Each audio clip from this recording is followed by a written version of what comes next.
Channel को like, share, subscribe ज़रूर करें। स्टूडेंट देखते हैं समस्थानिक क्या होता है आइसोटॉप्स।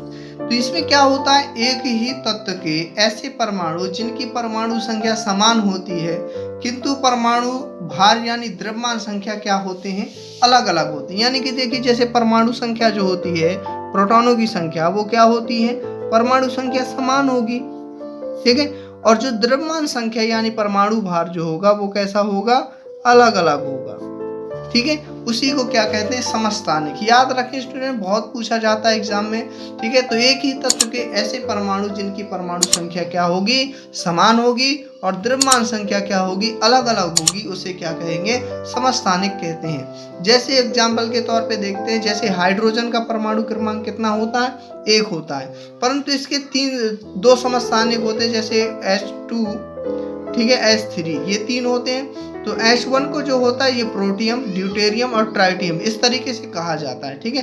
तो देखिए यहाँ परमाणु क्रमांक इसका 1 है, इसका द्रव्यमान संख्या 1 है। यहाँ देखिए परमाणु क्रमांक तीनों में 1 रहेगा, परंतु यहाँ देखिए 2 हो रहा है, 3 हो रहा है। तो ये क्या हो रहा है, इनकी द्रव्यमान संख्या क्या है, डिफरेंट है, यानी अलग अलग है।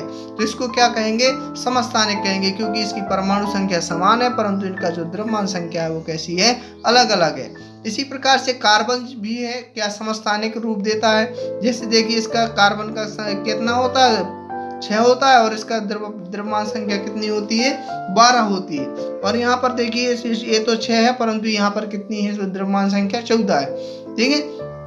इसी तरीके से क्लोरीन का संकेत कितना होता है, 17 होता है, और इसका कितना होता है, जो द्रव्यमान संख्या 35 होता है, और यहाँ पर कितना होता है, 37।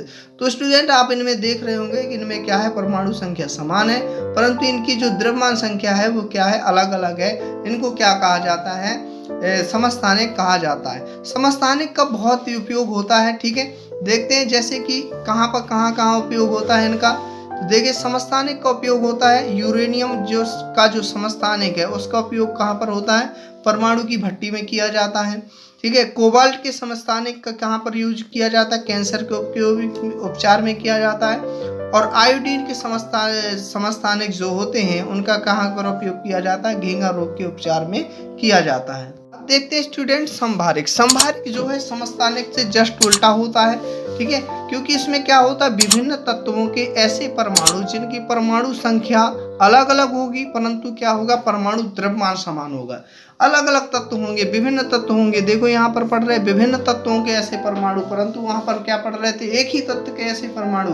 तो यहाँ पर देखते हैं कि इनकी जो परमाणु संख्या होगी वह कैसी होगी, अलग अलग होगी, और इनकी जो द्रव्यमान संख्या होगी वो कैसी होगी, समान होगी। स्टूडेंट मैंने आपको जब द्रव्यमान संख्या निकालना समझाया था, तो वहां पे आपने देखा था कि कैल्शियम और आर्गन को देखा था, इनकी परमाणु क्रमांक दोनों के कितने थे, द्रव्यमान संख्या इनकी कितनी थी, दोनों की समान थी, परंतु इनके परमाणु क्रमांक कैसे थे, अलग अलग थे। इसका 20 होता है और इसका 18 होता है। तो यही होता है रेडियो एक्टिव यानी संभारिक, यानी जिनके परमाणु संख्या अलग अलग होगी परंतु परमाणु द्रव्यमान क्या होंगे, समान होंगे। तो ऐसे तत्वों को, ऐसे परमाणुओं को क्या कहा जाता है, संभारिक कहा जाता है। जैसे देखिए कैल्शियम, आर्गन और क्रिप्टॉन। तो इसका कितना होता है, कैल्शियम का 20 होता है, आर्गन का 18 होता है, और क्रिप्टॉन का 19 होता है, ठीक है। पोटेशियम का 19 होता है। अब इनके जो द्रव्यमान संख्या आप देख रहे होंगे, ये द्रव्यमान संख्या इनकी तीनों की 40-40 होती है। तो यहाँ पर देख रहे हैं आप कि इनकी जो द्रव्यमान संख्या है वह समान है, परंतु इनका जो परमाणु क्रमांक है वह कैसा है, अलग अलग है। इसलिए इनको क्या कहते हैं, संभारिक कहते हैं। जैसे यहाँ पर देखेंगे क्रिप्टॉन देखेंगे और ट्राइटियम देखेंगे, तो क्रिप्टॉन का परमाणु क्रमांक होता है 24 और इसका 22, परंतु इनका जो द्रव्यमान संख्या होती है वह कैसी होती है, 50, यानी कि समान होती है। तो जिनमें क्या होता है, परमाणु संख्या अलग अलग हो परंतु द्रव्यमान संख्या समान हो, उन्हें क्या कहते हैं, संभारिक कहते हैं।